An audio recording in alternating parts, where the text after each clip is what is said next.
I played a total of 2 games in March, and then I also played a lot of a game that I've already finished. So let's go ahead and talk about what I played. So the very first game that I finished was Dead in Antares. I love this series of games. The Dead in franchise is so spectacular to me. It means so much to me. I love these games. I've loved these games for years. When this game came out, it was my GTA 6. I was so excited. I finished the game in less than a month, and I finished it with 40 hours in the game. It's so good. I did uninstall it from my computer because I still want to finish Dead in Vinland, 100% it that is. But once I 100% Dead in Vinland, I totally do plan on 100%ing Dead in Antares as well. I can't tell which game I prefer, whether it's Dead in Vinland or Dead in Antares. I like both for different reasons. I like the aesthetic of Dead in Vinland better. I just like the Norse Viking nature aesthetic versus the more sci-fi aesthetic that Dead in Antares has. That's just a me thing though. But Dead in Antares has way better quality of life changes. The combat is better. Just all the systems in the game are so much better. And I found myself getting a lot less frustrated when playing. Dead in Vinland, sometimes you just get terrible rolls back after back after back, and it's just like you end up frustrated. Dead in Antares is not like that at all. I only re-rolled a handful of times. I love strategy and I love management games, so this game is just perfect for me, right up my alley, and I loved it through and through.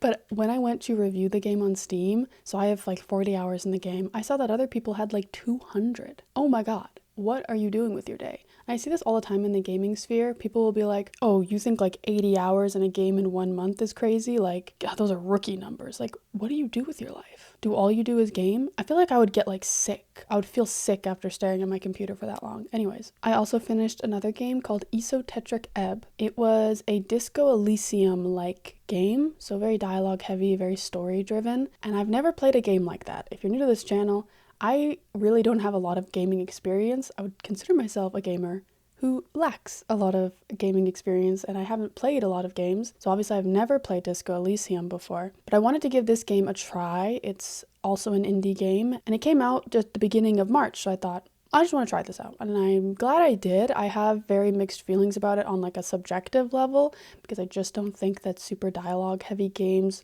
are my thing, because that's really what the whole game is it's like a visual novel that you're like walking around and like talking to people and like still like solving things and figure things out, and you can like interact with the world a little bit, but not a lot. I finished the game with 16 hours. I was quite confused for the first like 2 days, and I was not playing the game how it was intended to be played. Eventually I figured it out, and it was a lot of fun, and I thought the conversations were really interesting and intelligent. I wasn't quite expecting that with this game, but it talks about a lot of things, especially like gender, patriarchy, capitalism, all of those things in a way that I really wasn't expecting. I genuinely thought the game was quite intelligent with what it had to say, and I really liked it on that level as well. The characters are cute, and I liked the story, but I was also kind of happy when it ended, just because I was kind of forcing myself to play it. It wasn't necessarily something that I personally would pick up on my free time, like just to have fun with, you know?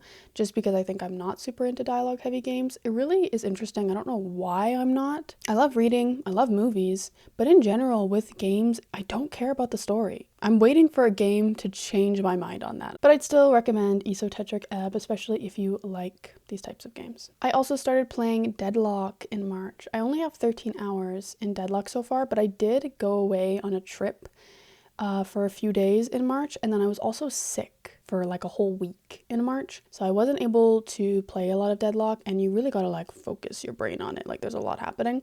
I'm not very good, and I'm not gonna lie, I've still only played with bots. I have not played a real game of Deadlock yet because I'm scared. I'm scared of the people. What if they hurt my feelings because I'm not good, you know? I've never played a MOBA in my entire life. I have played some shooters though, and I think I'm decent at shooting things, but obviously there's so much more to Deadlock than just shooting things. So also, for some odd reason, whenever I play, I always lose if the Archmother is like if I'm on her side.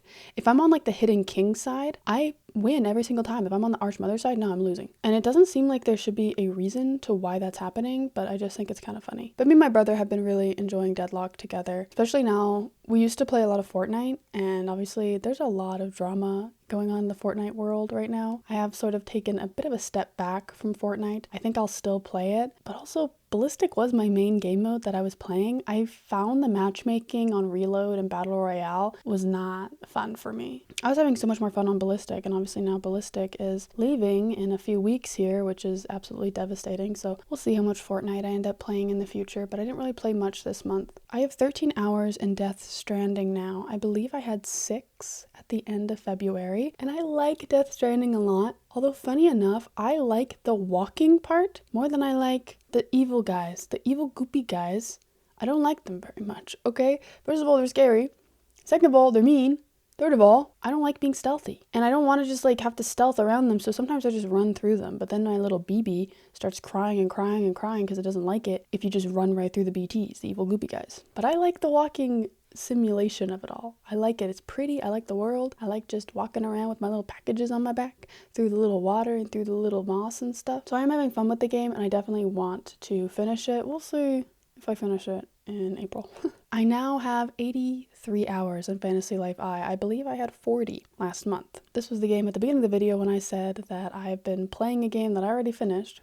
This is the game. I've been playing it a lot, as you can probably tell. A lot of the time when I'm playing on my walking pad. I'm able to set up my walking pad a little ways away from my computer, and then I have a Bluetooth controller that I play on, and there's not a whole lot of games that I can play with my Bluetooth controller while I'm walking. Fantasy Life, I do sometimes nearly trip and fall and die because it's a little bit hard when you're like moving the camera, your body starts tilting, and it's not so good when you're trying to remain balanced on the walking pad, and I have horrible balance and I am very clumsy, so I'm surprised I have not totally wiped out yet. But I recently bought a standing desk, so I'm able to slip my walking pad right underneath the desk, so then I'm able to walk like super close to it so I can actually like type and stuff. Not only is it just super convenient that I can now walk and work, but I can also walk and play a variety of games, including keyboard and mouse games. So I'm super duper excited about that. Honestly, I was really obsessed with Fantasy Life, but I do feel that obsession like slowly diminishing,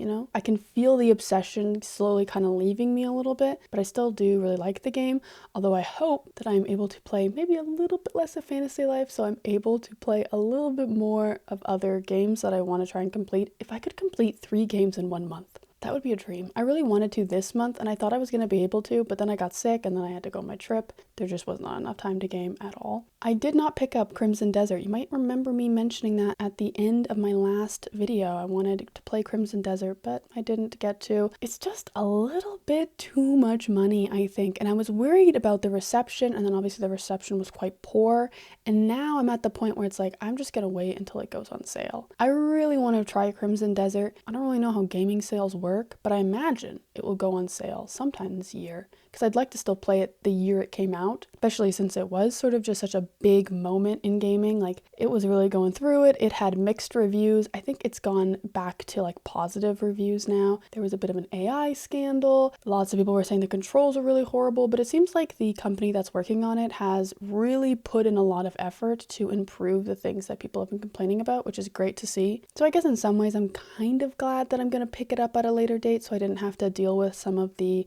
things that people were complaining about. But I also just wish I could have experienced it when everyone else was playing with it, because I guess I just have FOMO. And speaking of FOMO, I want to play Pokemon Pokopia so badly. Getting to see everybody else play Pokemon Pokopia was breaking my heart. I cried about it all the time. I just looked at the game and I just thought, why? Why can't I have a Switch 2? Why can I not be rich enough to afford a Switch 2? Well, guess who got a Switch 2 as a gift? Me. That's right. I got a Switch 2 from my brother, the kindest human being in the entire world. He bought me this. This means that I can finally play Pokemon Pokopia. So that is definitely a game I want to pick up in April, but it's so expensive. Like $100. $100 is ridiculous. But I'm so excited. It looks like a perfect game in my opinion, and I've never played a Pokemon game before. So I feel like it'll be like extra special and fun for me because I've never played a Pokemon game, so it'll be like my very first experience with the Pokemon franchise. I am also so excited to play Tomodachi Life. I got the demo on my Switch 2. You can play on a Switch 1 though, but I didn't realize it had a demo, and I was just looking at the Switch shop when I got my Switch 2,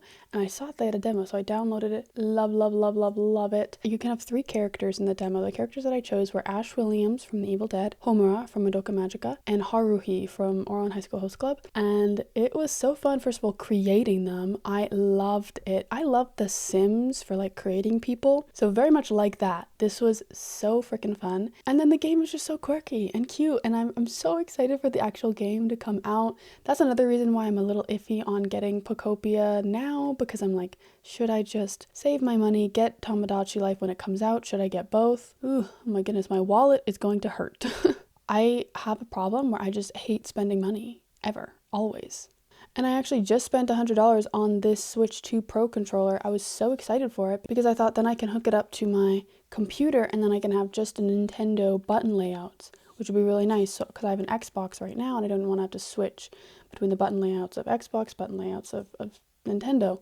Well, you can't Bluetooth this. Okay, you could the original Switch 1 Pro controller. You cannot Bluetooth this. You have to plug it in. So if I'm on my walking pad, it's just extra awkward, and I really did not like that. I'm still going to keep it because if I ever want to play co-op with my Switch 2, then I have a second controller basically, and even if I were just to buy the regular Joy-Cons, those are like $100 anyways, so it's like, I might as well just keep this one. Plus, it is more comfy in my hands than the actual Joy-Cons. Speaking of disappointments, can I say that I'm still disappointed that the Steam Deck has not been re-released? That's another purchase. I have the money. It is saved. And in my brain, I'm like, this money is specifically for the Steam Deck. But I know when that Steam Deck comes out, even then, I'm still going to be like, this is so much money. Like, what am I doing? But I want a Steam Deck so badly. And I think it would be so perfect for me. I deal with a lot of pain in my body because my joints are hypermobile, so basically they extend further than they should. And so I have to like manually keep them where they should be, and that like is a lot of like strain on my muscles. So I don't always love gaming at my desk, especially if I've been working all day at my desk. One of the reasons why a standing desk is really nice, I can obviously have the option of standing, but standing is even more painful than sitting. But laying is the only time where I am semi-comfortable, where my body feels semi-comfortable. So that's why I love having handhelds. I game so much on my handhelds, and I just find them so much easier on my body. I also find I get less headaches. I like that I can move from my bed to my couch, get different scenes, some different visual eye. I can be in different rooms. It makes me doesn't feel like I'm just trapped in one room all day long. I also like that it means that I can like hang out with people. If they are doing something in the living room, then I can sit on the couch with them, even if I don't necessarily care about what they're watching or what they're doing. I can like parallel play with them. So I just really love handhelds, and I know a Switch would be amazing because I already have a Steam library.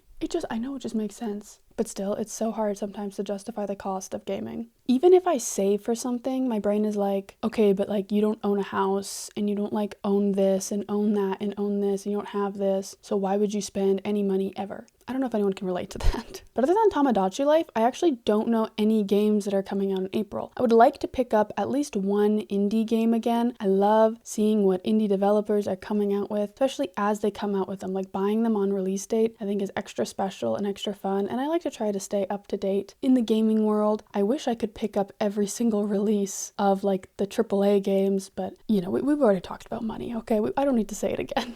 So let me know if there's any games that you are either excited to buy when they release in April, or if there's been a game that you've been eyeing up for a while that's already been released that you might play in April. Are you working on your backlog? Are you playing with like some retro handhelds? I love seeing what's going on in the retro handheld community. But I'd love to hear anything and everything in your life that to do with gaming, or anything. You could tell me about your favorite milkshake, okay? Thank you so much for watching. If you liked this video, consider subscribing, consider watching some other videos. I'm just trying to make low-key, cozy gaming content, the stuff that I like to watch. Hopefully it resonates with some other people, and I seriously appreciate every single one of you who stayed until the end. You all are lovely. Thank you so much, and I will see you next time.